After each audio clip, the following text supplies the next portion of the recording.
today we heard from Baltimore police who reported that 7 officers had been injured, seriously injured, broken bones involved. I'm not sure if that number has risen. Hopefully we will get an update from the mayor of Baltimore and hear what she has to say. Earlier today we reported that President Obama had been in touch with both the mayor of Baltimore and the governor of Maryland, as well as new Attorney General Loretta Lynch.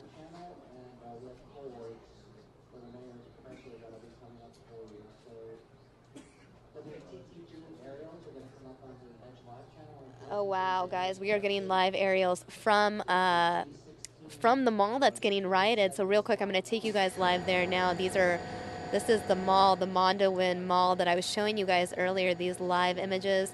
Again, we will switch back when the mayor speaks, but right now we are looking at these live images of that mall that the rioters have moved on to.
All right, guys, you were looking at the parking lot of that Mondawmin Mall where rioters had then fled to.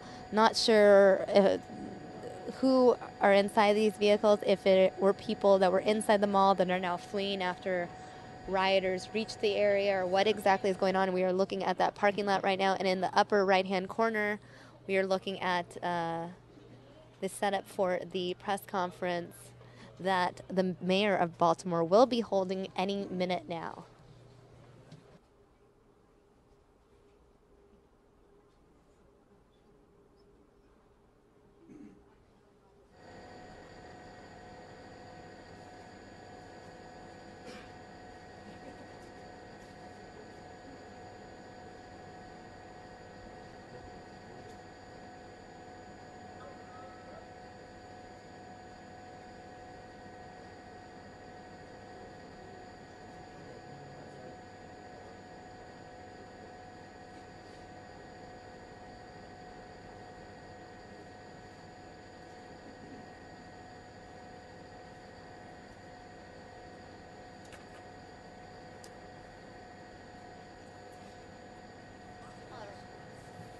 All right, guys, the mayor of Baltimore has arrived. She is at this podium. I'm going to do picture-in-picture for now while we continue to have these live images come in from the riot. What we see tonight that is going on in our city is very disturbing. It is very clear there is a difference between what we saw over the past week with the peaceful protests, those who wish to seek justice, those who wish to be heard and want answers, and the difference between those protests and the thugs who only want to incite violence and destroy our city. I'm a lifelong lifelong resident of Baltimore. And too many people have spent generations building up this city for it to be destroyed by thugs who, in a very senseless way,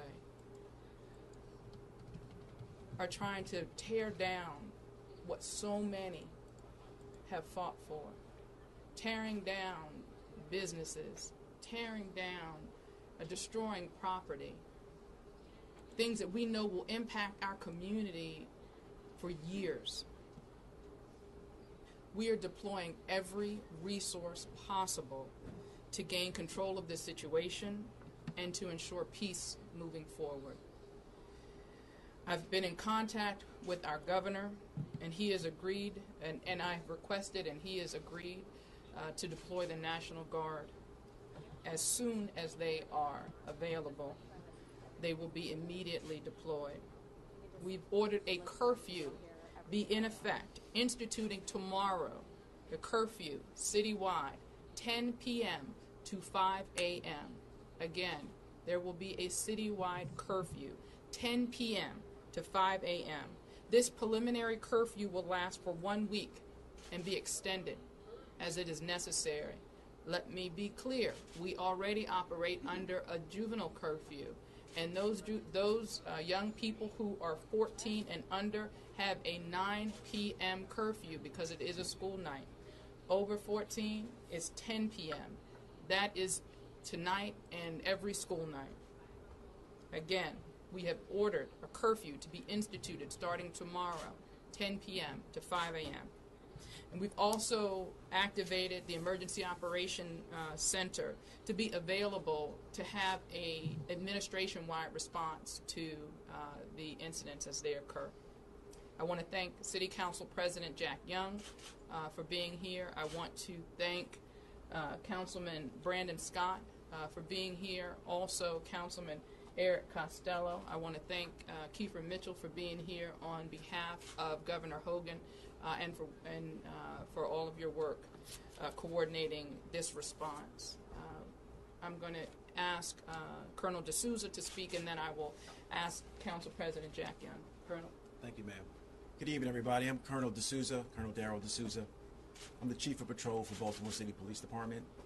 At this point, I just want to mention a couple of things real quick, is that, like the mayor said, we love our Baltimore city. Right now, we're seeing unprecedented type of violence throughout the city, mainly towards the west side of Baltimore.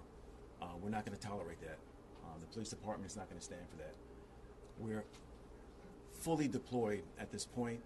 We cancel leave for all our police officers. So they are deployed on the streets as we speak. Each shift is fully staffed. We called in outside resources from all over the state of Maryland to give us an assist here. We're not going to tolerate this.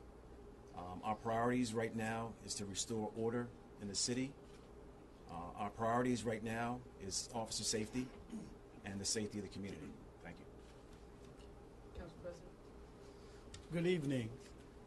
I am deeply saddened by what's taking place in the great city of Baltimore.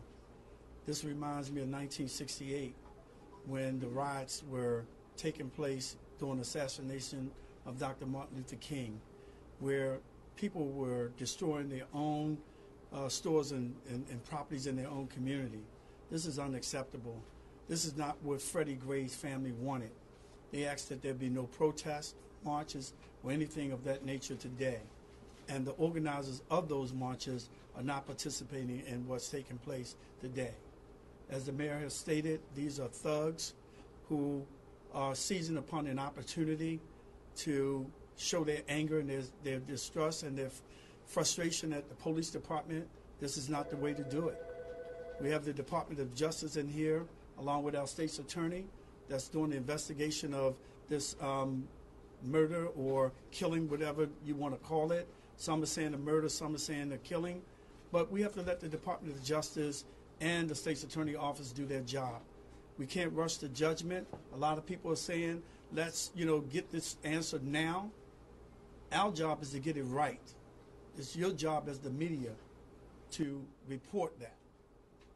And I just want to say this because I'm heartbroken and I'm disturbed